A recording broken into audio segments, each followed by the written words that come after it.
Before I left Beijing, I did two things.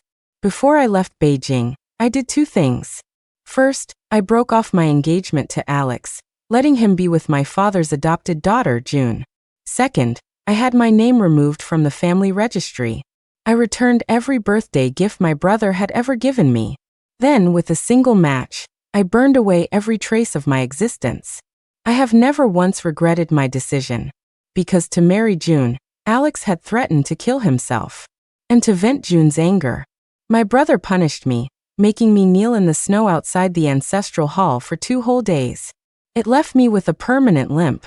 But 8 years later, I returned to Beijing. A chance encounter at a jewelry store.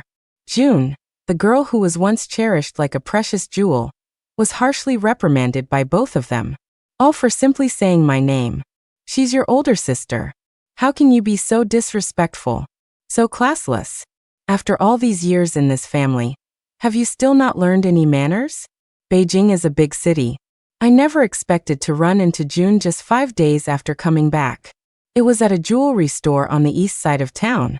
I had just picked up a custom headpiece I'd ordered when I heard a woman's voice. "Ma'am, look. That headpiece she's holding is gorgeous. It's so magnificent.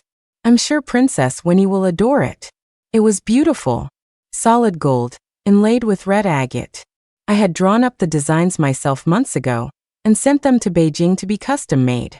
The piece was extravagant. It was only natural for people to comment. I didn't plan on paying them any mind.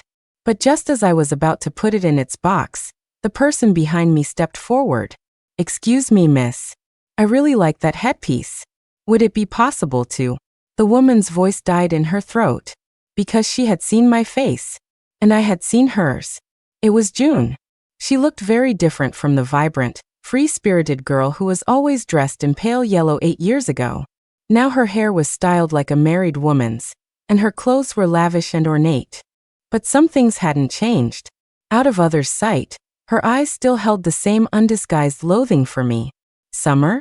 Her voice was unconsciously loud with shock. Even though she quickly clapped a hand over her mouth, she had already alerted the horse-drawn carriage waiting outside the store. There was a muffled thud. The carriage curtain was thrown open, followed by the sound of urgent footsteps. The person inside rushed out. One look at me, and his eyes turned red. "Summer, you're still alive?" Alex, the son of the Minister of Ceremonies, the man I was engaged to at 14. Except 6 months before our wedding day. He staged a hunger strike, threatened suicide, anything to break our engagement, so he could marry my father's adopted daughter. They called her an adopted daughter. In reality, she was my father's illegitimate child from an affair. It wasn't a secret in our family. Unlike me, who was raised to manage the household and to be cautious and proper in every word and action, she was lively and spontaneous. She was always calling out brother and daddy. She could make you burst out laughing with a single sentence. And she could just as easily charm you out of any anger. Our family had few children. When this pretty, sweet-talking sister suddenly appeared, I was happy at first. But that happiness shattered during the Lantern Festival that year, when I saw Alex chasing after her, trying to soothe her. "Come on, June. I promise I'll win that Lantern King for you next year. Don't be mad. Didn't you say you wanted to fly a kite? When spring comes, I'll make one myself and take you out to the countryside, okay?" Alex was going to make her a kite? When had they gotten so close? Were all those clay figures and jade hairpins in June's room from him, too? I thought about it a lot during that time. I couldn't make sense of it. So, at the Minister of Ceremonies' birthday banquet, I called him over to a secluded pavilion by the water and tried to ask him indirectly, "Alex, I've heard you and June have been getting close lately." Before I could finish, he exploded with rage. He accused me of being jealous. He yelled at me for acting like his wife before we were even married. His shouts drew a crowd of guests, and the whole affair ended up in front of his parents and my brother. That day, in front of his parents, he held a dagger to his own throat. "The person I love is June. I will only ever marry her, and be with her, and only her, for the rest of my life. If you force me to marry Summer, I'd rather die." Then he looked at me. "Summer, are you going to break off this engagement or not? Are you only happy when you've driven me and your sister to our deaths? Driving him?" I hadn't said a single word. How was I driving him to anything? I never thought he would make things so ugly. I never thought he would resort to a hunger strike just to break the engagement, making it the talk of all of Beijing. After days of crying, I finally gave him what he wanted and sent over the annulment papers. Things got rough for me after that. My brother, Ethan, sent me to our family's estate in the countryside. I almost didn't make it. Not until I received a letter asking if I was willing to leave Beijing. That was 8 years ago. I haven't heard the name Summer since. You have the wrong person. I didn't want to get tangled up with them. I signaled for my maid, Holly, to take the box, and I started to walk away. But I'd barely taken 2 steps before a hand grabbed my wrist. I frowned and turned back. Alex's eyes were red, and he was staring at me intently. His expression was almost obsessive. I don't believe you. I would never mistake you for someone else. You are Summer. Summer? Come to think of it, this was the first time I'd ever heard him call me that. Before, it was always Mississippi. Ian or my full name, Summerine. Although my brother had arranged my engagement to Alex, there was a time I had genuinely liked him. After all, he would send exquisite gifts for my birthday. He would defend me when my brother lectured me. Ethan, Summer is already so well-mannered and cultured. Don't you think you're being a little too strict, demanding she be so proper all the time? Don't listen to your brother. You're going to marry me anyway, and my family doesn't have all these rules. But I later found out. Those exquisite gifts were just things he'd casually told his butler to prepare. Besides his Mississippi, there was also a Mississippi, Wong, and a Mississippi, Lee. Only June was different. A kite made with his own hands, a small wooden rabbit he carved himself. And the way he so intimately called her June. She was the exception to every rule. Everything he did for her was filled with care. But today he was calling me Summer? The familiar name made me uncomfortable. I instinctively stepped back, pulling my arm free. My maid, Holly, though young, was fiercely protective of me. She stood in front of me, shielding me like a mother hen protecting her chick as she guided me out. Jerk. Miss, let's go quickly. Alex looked like he wanted to follow, but June stopped him. Honey, my sister is dead. This woman just looks like her. How could it possibly be? Her voice trembled with a hint of panic. Before she could finish, Alex cut her off coldly. Shut up. They never found a body in that fire. June. Summer was your sister. Is this how much you wanted her dead? The sounds of their argument faded behind me. I didn't have the energy to care. Only when the carriage was moving and their voices were gone did I finally let out a long breath. Miss, are you okay? Holly leaned in, her brow furrowed, and cupped my face in her hands. She was only 11, but she was wise beyond her years. From the looks of it, they're going to come looking for you. Don't worry, I'll protect you. If we see them again, I'll curse them out. Her small features scrunched together, her seriousness almost adorable. It helped my tense nerves, which had been frayed by the sudden encounter, begin to relax. It's not your job to do that. It was just so sudden. I wasn't prepared. I patted her head and sighed softly. I've always been introverted and not very good with words. My father always said my brother was destined for great things, so he constantly told me to be careful with everything I said and did. So every time I spoke, I would think and rethink, terrified of saying the wrong thing. I knew before I returned to Beijing that I would see them again. I even rehearsed what I would say, what I would do. But the encounter was so abrupt that I forgot everything. How could I let a child like Holly protect me every time? But she was right about one thing. They would definitely come looking for me. Sure enough, not even an hour after I got back to my residence, someone was knocking at the main gate. But it wasn't Alex and June. It was Ethan. The butler was reporting his arrival while I was inventorying the gifts for Princess Winnie's party in a few days. Before I could decide whether to see him or not, he had already stormed in. When he saw my face, he froze, his hands clenching at his sides. After a long moment, his expression softened with emotion. As long as you're alive, as long as you're alive. Summer, how have you been all these years? Where did you go? Why was there no word from you? Ethan was once my brother. My mother's surname was Xia. She was my father's second wife. Though we didn't share the same mother, we were close when we were young. I used to affectionately call him brother. In those years when he was punished, I would stay with him and plead on his behalf. When he was studying for his exams, I would sew knee pads and socks for him. And he would help me with my studies and find tutors to teach me etiquette. Every year on my birthday, he would give me little trinkets. They weren't valuable, but they were thoughtful. I always believed we were no different from any other siblings born to the same mother. Until my father fell gravely ill and brought June home. He let June dotingly hang on his arm, calling him brother. He let her run wild through the house, buying her the latest dresses and the most exquisite hairpins. But to me he would repeatedly say, Summer, you are the legitimate daughter. You must be composed. You're the older sister. You should give in to June. He even forbade me from calling him brother, and would scold me if I laughed or spoke too loudly. It was then I understood that we were never like other siblings. Later, my father passed away. According to tradition, I had to mourn for 3 years before I could marry. I finally made it to my wedding date, only to be faced with Alex's change of heart. The day I came back from Alex's family home, June cried to him, Brother, Alex and I are in love. We're both daughters of this family. Why can't I be the one to marry him? Without a moment's hesitation, he ordered me. Summer, write a letter breaking off the engagement. We'll tell everyone that you were unworthy of him, and willingly withdrew. June has suffered a lot over the years. We already owe her so much. It's only right that we give in to her. Owe her? What did I ever owe her? I didn't understand. Even though I had been obedient my whole life and never defied him. That one time, I couldn't help but ask, but I didn't do anything wrong. Why should I be the one to give in? He didn't answer me that day.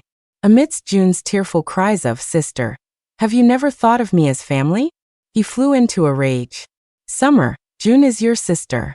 How can you be so aggressive over a mere engagement?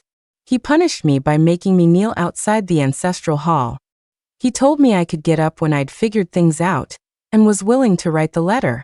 There wasn't even a cushion on the cold stone ground outside the hall. For 2 full days of heavy snow, other than the servants guarding me, no one remembered me. No one brought me any food. I finally couldn't take it anymore. And I finally understood. I did as he wished and wrote the letter they wanted, on the condition that my name be removed from the family registry. From then on, I would no longer be a part of the Een family. Though he was furious at the time, he granted my wish. He struck my name from the registry right in front of me and sent me to the family estate in the countryside. The day I left Beijing, I sent back all the birthday gifts he had ever given me. I took nothing but 2 changes of clothes. Before disappearing from the estate, I set fire to all traces of my life there and never returned to Beijing. Compared to 8 years ago, Ethan looked much more haggard now. But 8 years ago, when he kicked me out, his tone was harsh. Think carefully. The moment you step out of this house today, you are no longer one of us. Now, as he looked at me, his eyes were filled with regret. I didn't understand, and I didn't want to answer his questions. I thought for a moment, choosing my words carefully. Mr. Een, you're mistaken. My name was removed from the family registry 8 years ago. I am no longer a member of the Een family. My name is Summer Xia now. My tone was very calm, but my serious expression made Ethan's brow furrow, his face instantly clouding over. He gritted his teeth, as if in disbelief. The removal from the registry was never witnessed by the family elders, nor was it officially recorded. It doesn't count. I never took it seriously. It's been 8 years. Are you still sulking? He paused. Before I could speak, he continued, Since you're back, living outside will only cause gossip. Pack your things and come home with me. His tone was just as entitled as it was when he told me to write the annulment letter. But the me of today was not the same as I was back then. It only matters that it was real to me. Mr. Een, just consider Summer Een to be dead. Please don't come here again. Now that I had made myself clear, I didn't want to drag this out. I called for a servant to show him out. But this action seemed to infuriate him. Summer, there's a limit to your games. 8 years ago, you set fire to the estate and vanished without a trace. Do you have any idea what people have been saying about our family all these years? Stop this nonsense and come home with me. His impatient voice was cut off by a long sword pressed against his neck. The next second, A sharp male voice rang out. Well, look what we have here. A shameless baboon daring to cause a scene in someone else's house. It was my cousin Jax.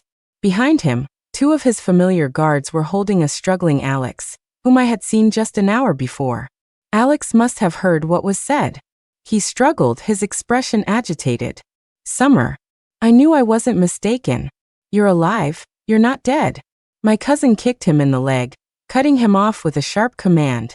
The esteemed Deputy Minister of Works and a director in the Treasury Department, barging into a private residence uninvited. What?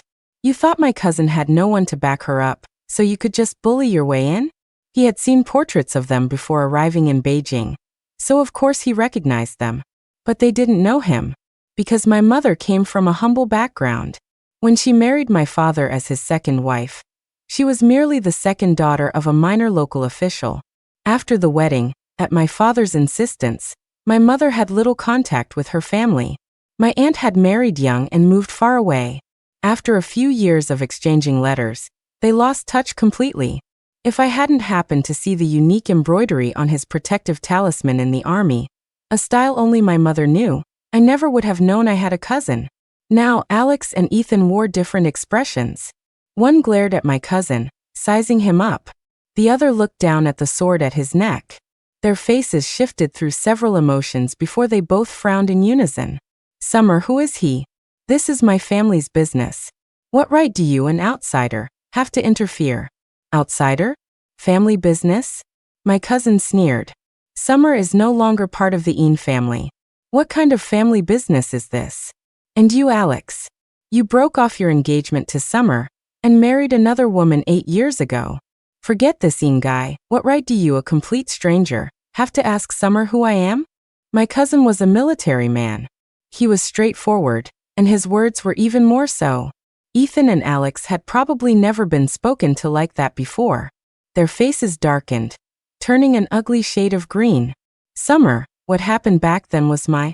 Alex's lips moved, as if he had something to say, but he was cut off again by my cousin's impatient voice. He called for Holly. It's about to rain. Help Summer back to her room to rest. I wasn't good with words. No matter how many drafts I prepared in my head, I could never match my cousin's commanding presence. I always felt safe when he was around, so I murmured a soft MHM and let Holly help me back to my room. But this gesture seemed to infuriate Ethan. He practically gritted his teeth. Summer, stop right there.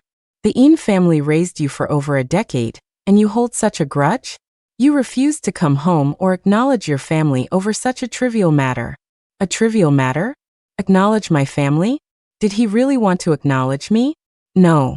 I might not be brilliant, but I knew. Ethan, you're just worried I'll affect your career and the family's reputation now that you're up for a promotion. What's the point of putting on this show? Without looking at their expressions, I let Holly guide me away. My cousin was right. The sky had looked clear, but in less than half an hour it had turned. By the time he finished dealing with them and came over, the rain had just started. Holly had also just finished steaming a packet of mugwort herbs to soothe my aching knees. I was gently rubbing my calf when I looked up and saw my cousin walk in, frowning. I heard you ran into Alex while picking up the headpiece. Your leg is bad. Why did you have to go yourself? He took the mugwort packet from Holly and expertly applied the heat to my knee. Don't be afraid. I've sent those two away. With him here, I naturally wasn't afraid. A small smile touched my lips as I said slowly, it's a gift for Princess Winnie. I couldn't trust anyone else with it. What about you, cousin? Weren't you supposed to arrive in Beijing in a few days? How did you get back today? He was returning to Beijing on secret orders to receive a new title and needed to organize his troops before traveling with the other soldiers. I had set out half a month earlier. By all accounts, he should have been another 7 or 8 days away. But he didn't explain, just pouted and grumbled, cousin. Humph, a few days later? A few days later and my sweet, lovely little sister would be calling someone else brother. Some people may be scumbags, but they've probably heard brother enough to be sick of it. Poor me, I've never had a little sister. He let out a long, mournful sigh. He was always like this, seemingly clowning around, but actually worrying endlessly. always deliberately changing the subject to keep me from worrying. I knew he must have traveled for days without rest to have made it back today. A warmth spread through my chest, and I couldn't help but smile. Thank you for everything, brother. Hey. His face finally broke into a wide grin. Halfway through his smile, he seemed to remember something, and his expression changed. Summer, Ethan insists he never removed you from the family registry. That means on paper, you're still registered as Ian. What are your plans now? My first order of business upon returning to Beijing was to confirm this very thing. I had anticipated this situation, so I wasn't too surprised. Norus. I lowered my gaze, pondering. There will be a way to cut ties. The summer rain fell like a waterfall all through the night. Although my leg was acting up, the mugwort treatment helped me sleep soundly.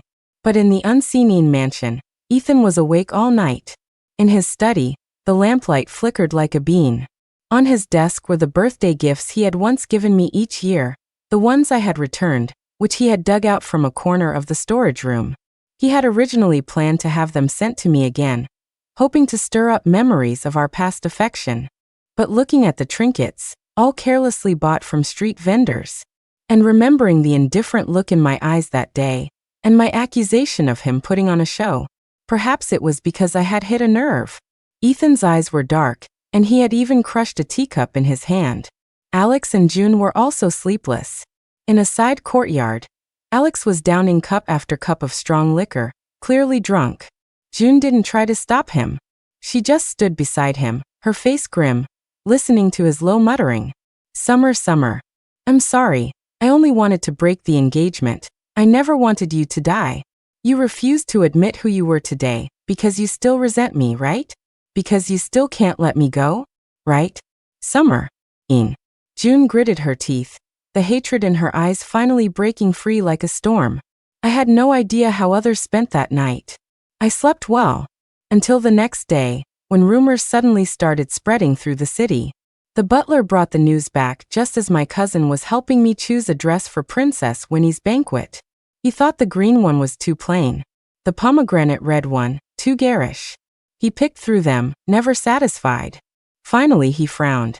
Summer, you don't have to save my salary this much, you know. Your brother has plenty of money. Let's go get you some new clothes. I didn't want to go, but I couldn't refuse him. Just then the butler came in, saving me. Oh miss, you have no idea how nasty the rumors are. They're saying you disappeared back then because you eloped with someone, that the fire was to destroy the evidence. And they're saying you and the young master were involved without a proper engagement.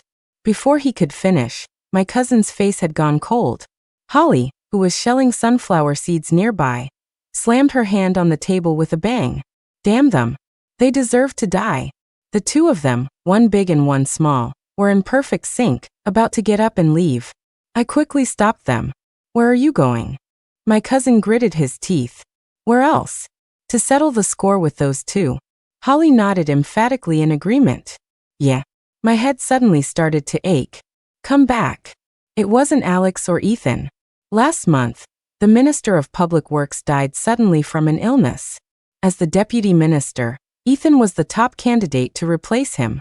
At a critical time like this, he would never gamble with his own reputation or the family's name. And Alex, though he only held a minor, unimportant post at the Treasury Department, the Xie family was in decline. He wouldn't bring up the past and put himself and his family in the spotlight. I had a good idea who was behind the rumors. But I wasn't in a hurry. It's fine. We're not the ones who should be worried anyway. I was right. The rumors only lasted a day before they were squashed. But on the day of Princess Winnie's welcome banquet in the countryside, as my cousin and I were passing through a small garden, we still heard people whispering. Hey, is that rumor true? Which one? The one about the Ian family's eldest daughter disappearing in a fire 8 years ago, and then suddenly returning to Beijing? Mrs. Xie, aren't you the Ian family's adopted daughter? Do you know what happened? The murmuring died down. Then came June's slightly hesitant voice. I'm not sure why my sister insisted on breaking the engagement back then. She faked her own death to leave Beijing. Now that she's back but won't return home, I suppose she must have her reasons. What a load of bull. My cousin's curse was cut short when I tugged on his sleeve. Today was Princess Winnie's welcome banquet. This was her private villa. The party hadn't even started. It wasn't the time for a confrontation. Let's take our seats first. We can deal with this later. I tried to pull him away, but as I turned, I saw Alex standing at the end of the path, his face pale. Summer. He frowned, looking from me to my cousin, as if he had something to say. But his lips had just parted when he was interrupted by June, who had heard the commotion and came out. Sister, what are you doing here? She quickly moved to his side, grabbing his sleeve as if to declare her ownership. Her eyes, when she looked at me, were guarded and uneasy. Honey, the banquet is about to start. Let's go. She tried to pull Alex away, but Alex remained motionless, his brow tightly furrowed as he stared at me. Emotions churned in his eyes, as if he had 1,000 things to say, until Ethan's surprised voice suddenly cut in. Summer? Why are you here? Perhaps he had spent too much energy suppressing the rumors, because Ethan didn't look well today. His gaze swept over everyone. When it landed on June, it turned cold for a moment. Then he walked closer and lowered his voice. Summer, this is not a place for you. Go home now. His voice wasn't loud, but the disturbance here had already drawn a crowd. Whenever it came to me, my cousin couldn't control his temper. What the hell does it have to do with you whether we're here or not? Having been publicly rebuked, Ethan's face grew even darker. But he still directed his anger at me. Do you know what this place is? How dare you bring someone here so brazenly? Aren't you embarrassed enough? Embarrassed? Why should I be embarrassed? My cousin and I have an invitation from Princess Winnie. The moment I pulled the invitation from my sleeve, the crowd erupted. Cousins? Weren't the rumors that they eloped 8 years ago after an illicit affair and faked her death? Pfft, how can you believe rumors? Amidst the chatter, Alex's eyes suddenly lit up. June's fists clenched, a flash of resentful unwillingness in her eyes.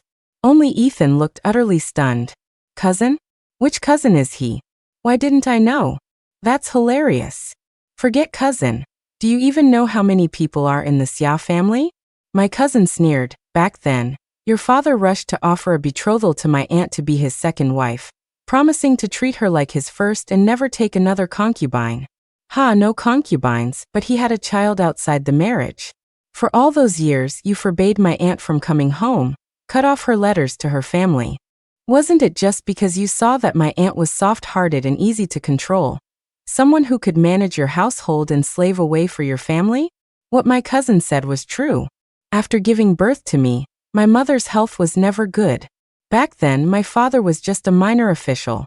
The Ian family wasn't as wealthy as it is now, so there weren't many servants. She had to do many things herself. My father had instructed her, though my rank is low, Ethan is exceptionally talented and destined for greatness. Yin Yang, though he is not your biological son, since he calls you mother, you must put extra effort into his upbringing. So my mother treated Ethan as her own son. When it came to food and clothing in the family, Ethan always got the best. To hire a prestigious tutor for him. Before she had even finished her postpartum confinement, my mother started embroidering a complex tapestry of guanyin on a lotus for the tutor's wife, ruining her eyesight in the process. Even in her final moments, she was still teaching me. It's not easy for your brother to enter officialdom. You must listen to your father and brother, and don't make them angry. But just a year after she died, my father brought June home. Having grown up together, I never doubted my closest relatives. It wasn't until I was forced to write the annulment letter that I had a startling realization. My mother and I were just options for my father and Ethan to weigh in their cost-benefit analysis. Clearly, Ethan couldn't accept being publicly accused like this. But June was even less composed than he was. Summer, you're lying. I'm just the Ian family's adopted daughter. What is all this commotion? The sharp voice was cut off by a bright, female one. Following the sound, I saw the gorgeously dressed Princess Winnie approaching, surrounded by her maids. She wasn't alone. Behind her was her full-blooded brother, the sixth Prince Leo. Everyone bowed. But Princess Winnie didn't tell them to rise. Her gaze swept lazily over the crowd, lingering on June for a moment. Then she raised an eyebrow slightly. Tell me what happened. Princess Winnie's tone was light, not particularly serious. But anyone who knew her knew that she was already displeased. Unfortunately, June had never met her and didn't know her temperament. She thought that by explaining first, she could seize the upper hand. Your Highness, it's summer. She's spreading baseless rumors about my birth. I am, after all, the wife of a director in the Treasury Department. How can I let her? June, shut up. After all these years in the family, how have you still not learned any manners? It was Alex who cut her off. Although he was just a director, his father was the Minister of Ceremonies, and his uncle, the head of the Xie family, the Marquis of Anyang, who had married the eldest princess, was in a roundabout way related to Princess Winnie. Therefore, he knew Princess Winnie's temper very well, especially since 8 years ago, when the Marquis had been stripped of his military power for his son's defiance of an imperial edict, and that power was handed to Princess Winnie. The entire Xie family had been wary of her ever since. Your Highness, my wife is reckless and meant no offense. He pulled June down to kneel with a thud. Even Ethan admonished her, June, Summer is your sister. How could you be so disrespectful? Then he bowed again. My 2 sisters are ill-mannered. I beg your Highness's forgiveness. They thought that by saying this, they would at most get a scolding. But Princess Winnie just snorted, Sisters? Did I ask you a question? Banshu, you come here. She turned her head, beckoning to me, her brow relaxing. You tell me, are they ganging up on you again because they think you're all alone? The name Banshu sent a ripple of gasps through the crowd. In their shock, Alex and Ethan's eyes widened. Master Banshu? The genius inventor? How is that possible? Banshu. It was indeed the alias I had used in the military camp at the western border.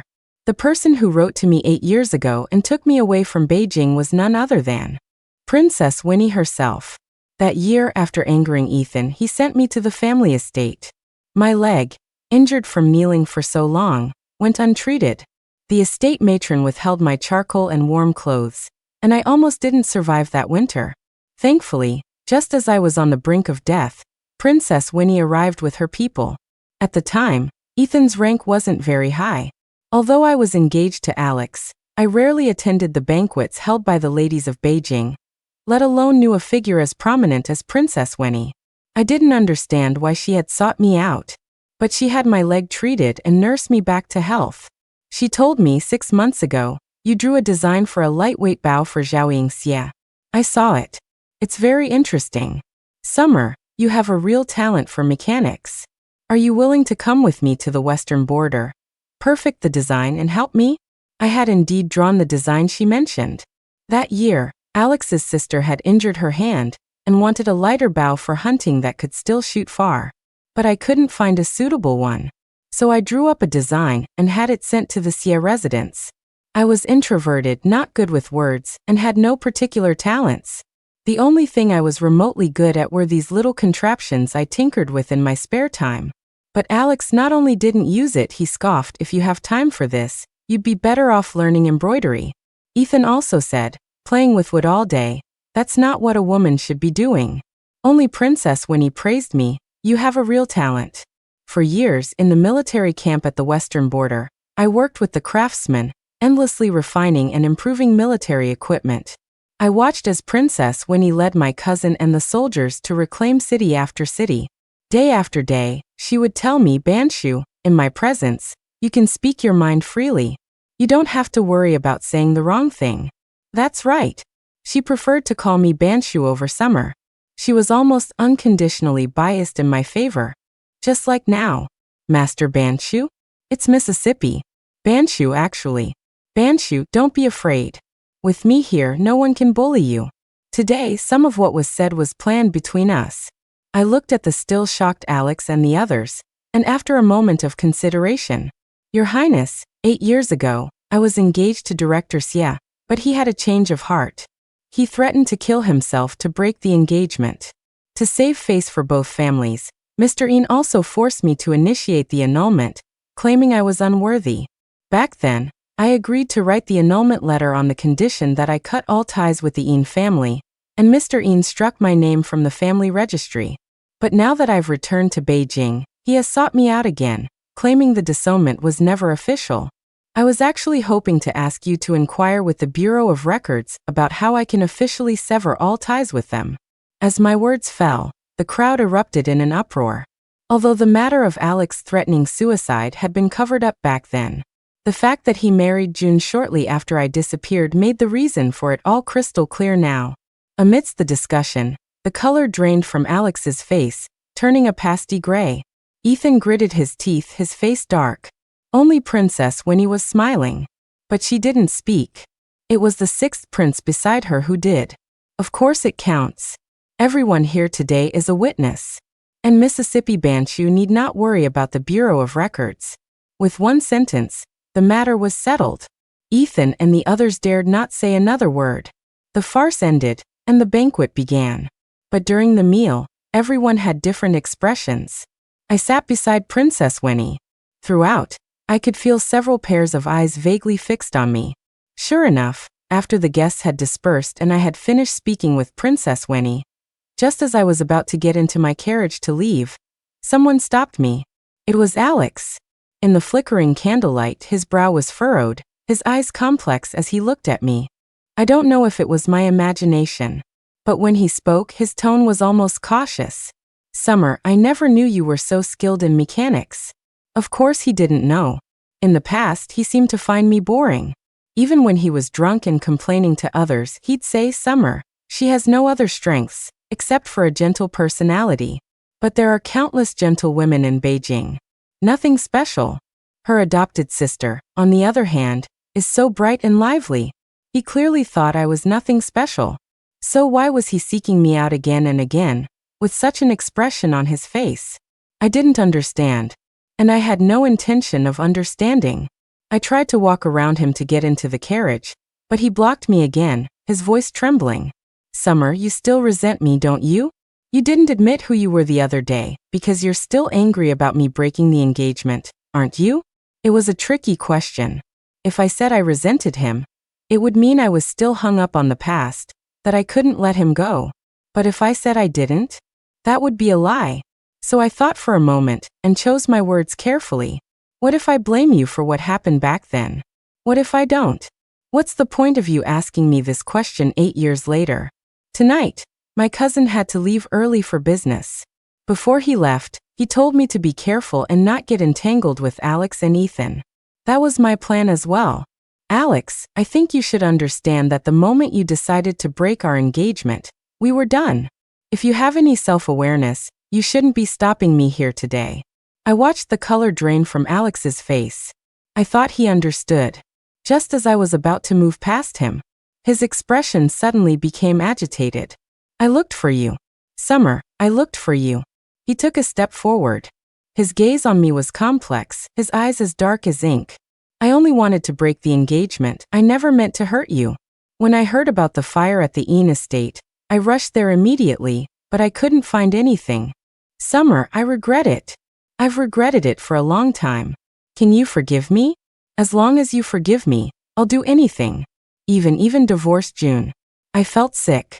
Although his repeated attempts to stop me gave me a vague idea of his motives, hearing him say it out loud still filled my chest with a wave of disgust. I was starting to regret it. I shouldn't have politely declined Princess Winnie's offer to have someone escort me. Otherwise, I wouldn't be standing here now, too stunned to even think of a single sharp retort. All I could manage to mutter was, "You're sick. You're insane." "Summer, Mississippi Summer." A gentle male voice interrupted Alex. I looked toward the sound. The sixth prince, Leo, was coming out of the gate, acting as if we were old friends. Perfect timing. My carriage was fine when I arrived, but just now when I was about to leave, it broke down for some reason. "Would you mind giving me a ride?" With the sixth prince making a request, Alex certainly wouldn't dare to object. He could only watch as the prince got into my carriage. It wasn't until Alex's figure was completely out of sight that I finally let out a breath of relief. I whispered, "Thank you, Your Highness, for helping me out today." Hearing this, the sixth prince sat up straight, the tips of his ears gradually turning red. "I didn't mean to eavesdrop. Please forgive me, miss." So he had been standing at the door for a while, and had heard everything. "It's all right." I shook my head. The carriage was spacious enough, but it was still an enclosed space. Suddenly sharing it with someone, being as bad with words as I am, I felt a little awkward. After saying that, I lowered my eyes. The sixth prince didn't seem to be a smooth talker either. I was silent, and he was silent. The atmosphere remained quiet. It wasn't until the wheels had been rumbling for about 10 minutes that I heard him clear his throat softly. When Alex said he regretted it, "Will you forgive him, miss?" The question was so sudden. I was surprised and couldn't help but look up at him. The red on his ear tips had deepened, but his brow was slightly furrowed, and he looked at me with such seriousness that it didn't seem like a casual question. Forgive him? Princess Winnie had asked me the same question before I returned to Beijing. She had said, "Summer, to men what they can't have is always the best. Once they have it, the clouds in the sky instantly become mud on the ground. When you return to Beijing, your status will be completely different. For whatever reason, Alex will definitely come pestering you. When that time comes, will your heart soften? Will you go back to him? Have you thought about what you will do?" At first, I thought her words were absurd. After all, Alex was the one who threatened to kill himself to break the engagement. He was the one who found me utterly lacking in merit. I had seen how much he loved June. How could he possibly regret it? But her words had come true. Go back to him? Absolutely not. After all, why would I go back and pick up something that's already been thrown in a swamp? As I spoke, the carriage came to a stop. Without realizing it, we had arrived at my front door. I told the driver to take the sixth prince back to the palace, thanked him again, and got out of the carriage. But just as I was about to enter the residence, I heard him call out softly, "Mississippi Summer." I turned back at the sound. The carriage curtain was lifted from the inside, revealing the sixth prince's face, as gentle and clear as the moon in the water. The frown on his face had smoothed out. His lips were curved in a slight smile. "The winds are changing in Beijing. Please take care of yourself." The winds in Beijing were indeed changing. For his distinguished military service, my cousin was ennobled by the emperor as the general of the far conquest. The military authority that Princess Winnie had taken from the Marquis of Anyang 8 years ago was now in my cousin's hands. And for my work in modifying military equipment, which helped Princess Winnie reclaim lost cities, I was also rewarded by the emperor with a special favor. I traded that favor for an official decree of severance, completely cutting my ties with the Yin family and establishing my own household. With these two events, visitors and well-wishers came in a constant stream. Alex and Ethan also came a few times, but they were always turned away by my cousin, and I never saw them once. But soon they stopped coming, because several major events had shaken the imperial court. A woman beat the drum of grievance, accusing the Salt Commissioner of embezzlement and murder. The case shocked the emperor. He ordered a thorough investigation, which shockingly revealed the mastermind to be the third prince. In addition, it led to the unraveling of several other cases, including the corruption case of the prefect involved in the Suzhou riverbank collapse 5 years ago, and last year's cheating scandal in the imperial examinations. The number of implicated officials was over a dozen. Among them were Ethan, the Deputy Minister of Works, and Alex, a director in the Treasury Department. Due to the gravity of the cases, the emperor fell seriously ill from rage and anxiety. On his sickbed, amidst the council of his officials, he finally named a crown prince and handed over the entire investigation of the third prince's case to them. But to everyone's surprise, the chosen heir was not the sixth prince, whose reputation had been growing due to his sister's successful campaigns. It was Princess Winnie herself. Appointing a princess as the heir apparent was unprecedented. The imperial decree sent shockwaves through the court. But Princess Winnie acted with lightning speed, clarifying the details of the third prince's case, and suppressing all opposition within half a month. Court politics had little to do with me. But my cousin was very busy, working from dawn till dusk assisting Princess Winnie with the investigation. The day the third prince was demoted to a commoner and placed under house arrest for life, and all the implicated officials were imprisoned, my cousin warned me with a grave expression. "Summer, Beijing is not safe right now. You be good and don't go anywhere, you hear me?" Okay. Of course I knew. But even if I didn't go out, trouble could still find me. Because that very night, the third prince colluded with the imperial guard and started a rebellion. And the first thing the rebel army did upon entering the city was to send a small squad led by June to storm my residence. The third prince's rebellion was sudden and unexpected. No one anticipated that June would be so brazen as to lead men to storm my house directly. The men she brought with her didn't look like well-trained imperial guards. They were more like ruthless bandits. They rushed into the residence and started killing indiscriminately. The servants were either dead or injured. It wasn't until they had captured me that she ordered, "Stop." She had come for me. After having me tied up, she didn't rush to kill me. She just pushed me to the ground, looking down at me with a fierce glare. "Summer, since you left, why did you come back? Why did you have to come back and fight me?" Hearing Alex say he regretted it, that he was looking for you, you were happy, weren't you? Seeing him neglect me, wanting to divorce me to get back with you, you were very pleased with yourself, weren't you? She squeezed my chin hard, her painted nails digging into my flesh. The pain made me wince. So she was there that day. She heard what Alex said. But what does Alex's regret have to do with me? Why would I be happy or pleased? He's the one who was unfaithful. Why are you questioning me instead of confronting him? I looked straight into her eyes, my tone calm, perhaps not seeing the fear she wanted on my face. June's expression went blank for a moment. Then she sneered, "Don't think I don't know what you're up to.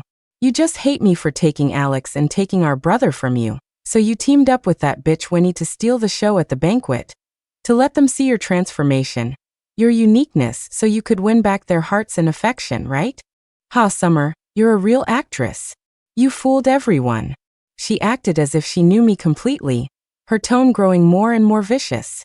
After a moment, as if struck by a thought, she sneered again, let go of me, and stood up straight. As if she had touched something filthy, she wiped her hands with a handkerchief while signaling to the fierce, blade-wielding men beside her. "Don't worry, I won't kill you. For the sake of our sisterhood, I'm even going to find you some good husbands. I imagine once you're married, Alex won't be thinking about you anymore." She paused, a triumphant gleam in her eyes. "Brothers, this is the beloved sister of the general of the far conquest. You must take good care of her tonight. Once you're the general's esteemed brothers-in-law, whether the third prince succeeds or not, you'll be set for life." As she spoke, several large men had already surrounded me, their smiles ferociously. "Don't you worry, ma'am. And thank you for this generous gift." Watching the hulking men close in on me, even as naive as I was about certain matters, I understood what June was planning. Over the years, though I was far away at the western border, I had heard rumors about the Xie family. They said that 3 months after I disappeared, Alex had married June as he wished. But after years of marriage, because June had never borne a child, the Xie family had arranged for Alex to take concubines. But without exception, those women either disappeared before entering the household, their whereabouts unknown, or they were caught with another man after a night with Alex, and June would get rid of them on the grounds of uncertain paternity. Seeing how familiar she was with these men now, it seemed this wasn't their first time working together. Yes, I was afraid, but I was still relatively calm. In the army for many years, I faced open and hidden threats. Though I never went to the front lines, I had learned a few tricks for self-defense. For example, the wooden bracelet I wore on my wrist, which I never took off, concealed a short blade. While June was talking, I hadn't been idle. I had already quietly cut the ropes binding me. As one of the men reached for me, and the others let down their guard, I leaped up from the ground, slashed the man's hand, and bolted. They hadn't expected me to break free, and were caught completely off guard. It took June's furious shout, "What are you standing there for? Go after her!" for them to snap out of it. Cursing, they gave chase. Using my familiarity with the house, I darted around. But my knee was injured, my leg was bad, and I couldn't run far. Just as they were about to catch me, my mind raced. My heart was in my throat. Just as I was debating whether to surrender or fight to the death if caught, I ran into someone's chest at a corner. "Summer?" The man's voice was a mixture of worry and surprise. It was Alex. Behind him stood Ethan, dressed in simple clothes and holding a longsword. Seeing June and her men chasing out from the courtyard, it took them only a glance to understand what was happening. "June." Alex gritted out her name, word by word. Ethan's face instantly darkened. June, no matter what, Summer is still your sister. Their words made June freeze. Her eyes widened as she looked at me, then at the two men standing in front of me. Sister? When has she ever treated me like a sister? And when have you ever treated me like one? Ethan, don't think I don't know you only helped me back then because Alex liked me, because you wanted to use me to get close to his family, and the third prince. Just like you're protecting her now because she's close to Princess Winnie. You want to keep her alive as your ace in the hole. A turncoat ready to switch sides at any moment. As if his thoughts had been exposed, Ethan's expression stiffened. Shut up. But June didn't shut up. She shrieked, her face contorted in a mask of laughter and tears. Ethan, the ship is sinking and you want to jump off. Not so fast. And you, Alex. Before we were married, you swore you'd be with me, and only me for life. But just 1 year into our marriage, you wanted to take a concubine. You said it's because I couldn't have children, that you had no choice. But search your heart. Which one of those women you wanted to take wasn't a spitting image of Summer? In all our years of marriage, how many times have you even touched me? Her accusations came to an abrupt halt. Time seemed to freeze. June's eyes widened in disbelief as she slowly looked down at the arrow sticking out of her chest. After a long moment, she finally looked up. My husband. She couldn't finish. Because another arrow struck her.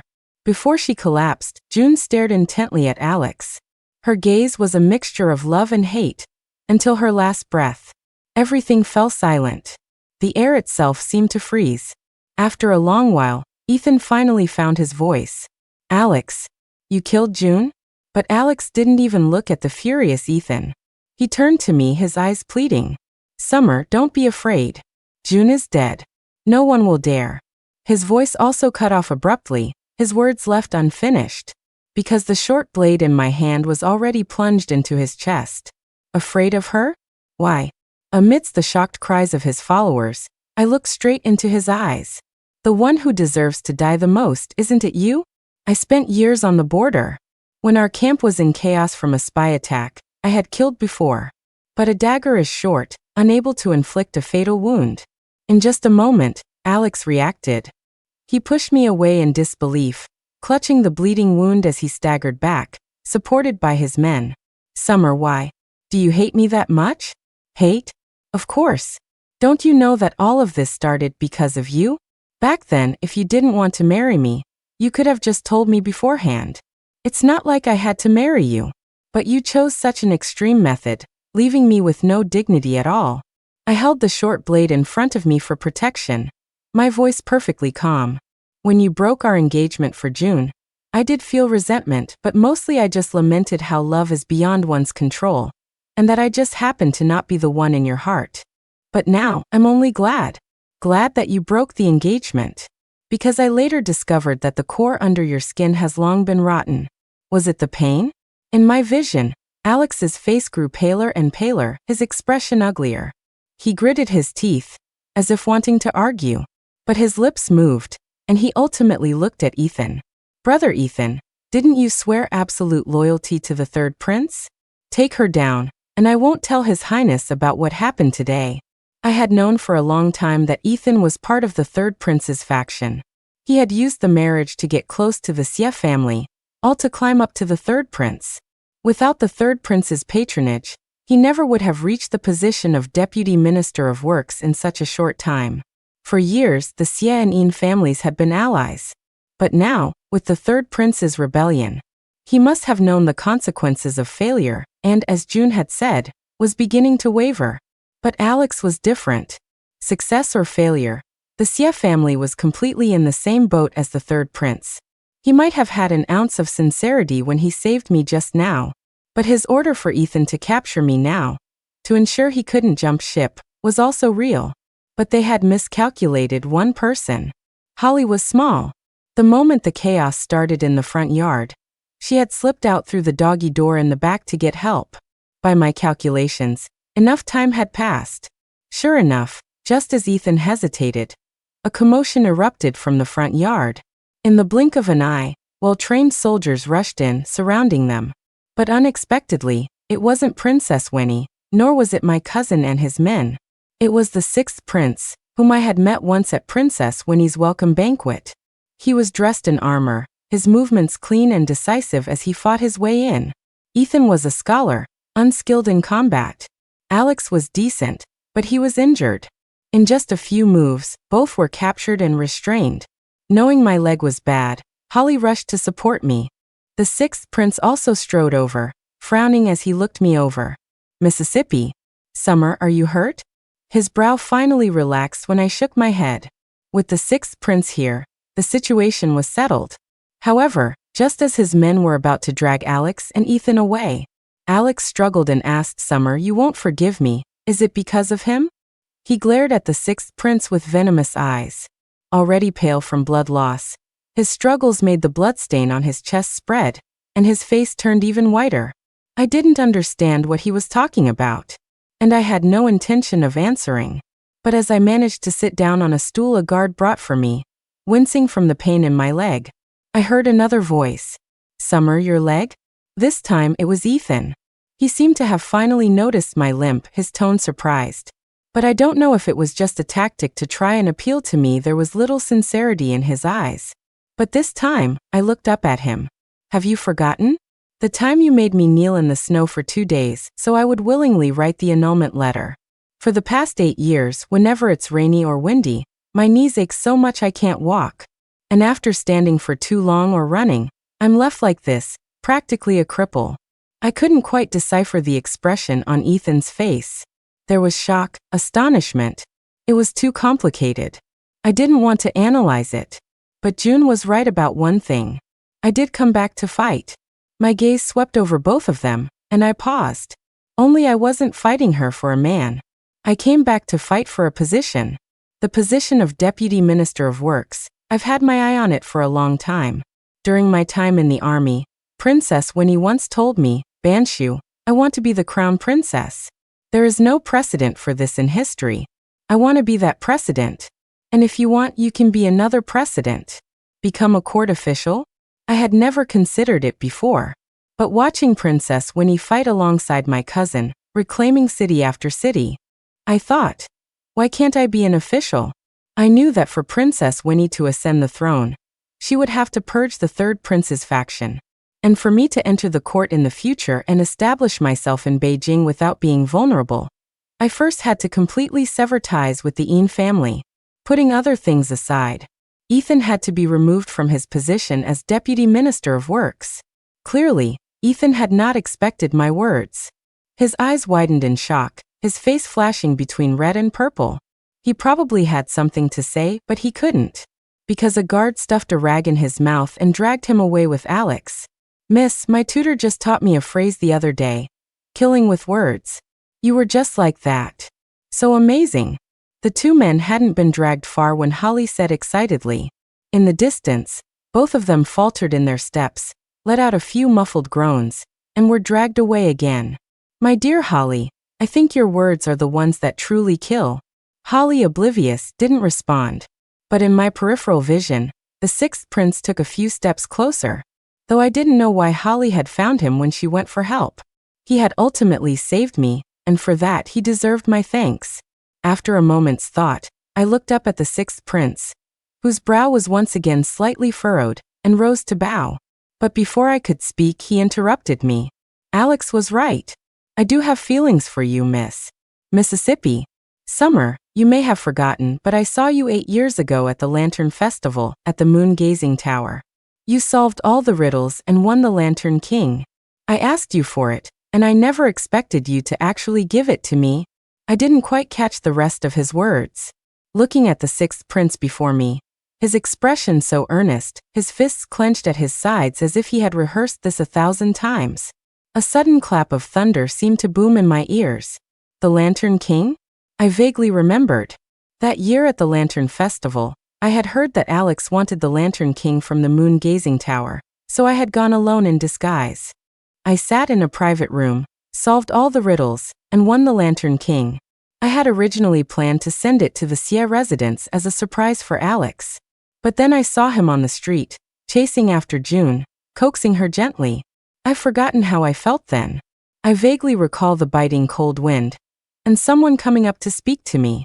Miss, I heard this year's Lantern King was made by the great master Jean of Renan. I have admired him for a long time, and am willing to buy it for 1,000 gold pieces. Would you be willing to part with it? What did I say? Oh, I think I said no need. You can have it. Then I walked back to the Inn mansion in a daze. In those days, I was so mentally and physically exhausted by everything happening. I never once thought about that lantern I had casually given away. So it was the sixth prince who had asked for it. A coincidence? It didn't seem like it. My mind was a mess, and before I could sort it out, the sixth prince's voice sounded again. You don't need to feel burdened, miss, nor do you need to give me an answer. I saw your designs back then, and I've watched how you've navigated these past 8 years. I believe that a good marriage can only ever be the icing on the cake. He seemed very nervous. He spoke in a single breath, and only then did he finally exhale, his brow relaxing as he slowed his voice. Miss, I know you are destined for great things. 8 years ago, I didn't interfere with your decision or clip your wings. I begged my sister to take you away. And I'm not asking for your answer now either. I just felt that you should know how I feel. That's all. What did he mean? Was he the one who wrote to me 8 years ago? I couldn't figure it out. Looking at the man before me, his eyes gentle and his expression sincere, I found myself murmuring, I wanted to ask if he was the one who wrote the letter. I wanted to ask why he had recognized my potential from a single glance. Suddenly, a clear voice interrupted my thoughts. Your Highness, the Emperor has issued the Edict of Abdication. Princess Winnie wants you back at the palace immediately. It was my cousin, his eyes bright with joy. He then looked at me. Summer, Princess Winnie has a message for you. She asked me to ask you, are you ready? Am I ready? That's what Princess Winnie had asked me at the welcome banquet.